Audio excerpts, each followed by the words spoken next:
vous l'a dit, le gène, il doit être conduit par un virus qui s'appelle un AAV. Et en l'occurrence, c'est un AAV particulier qui est un AAV8.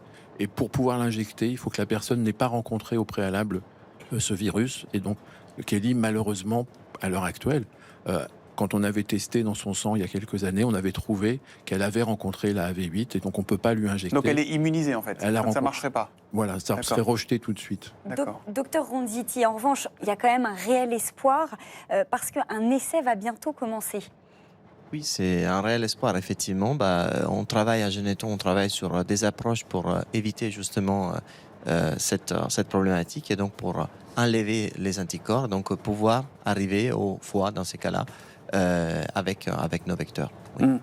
On parle de ce problème de séropositivité au vecteur. Si j'ai bien compris, c'est quand on a déjà rencontré le virus et que donc ça ne fonctionne pas. Ça n'existe pas, ce n'est pas un problème que dans cette pathologie de Crigler-Najjar. Non, absolument. En vrai, c'est une problématique de toute la population humaine.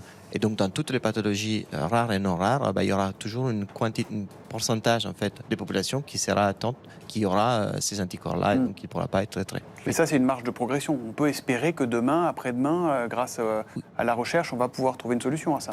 Oui, absolument. C'est pour ça qu'on travaille. Ouais. Et docteur Ronziti, injecter ces personnes justement qui ont déjà rencontré le virus et qui du coup ne réagissent pas au traitement, ça implique d'autres enjeux comme la réinjection des thérapies géniques, c'est bien ça? C'est-à-dire qu'on retente le traitement? Oui, on considère effectivement le traitement de personnes avec une séropositivité, donc avant le traitement, comme une étape en fait vers la possibilité de réinjecter le traitement de thérapie génique dans le cas où, par exemple, il faut parce qu'on n'arrive pas à l'efficacité ou dans des autres cas. Donc, Kelly, quand vous entendez tout ça, vous dites quoi? C'est un formidable espoir ou vous dites c'est pas juste parce que moi j'y ai pas droit?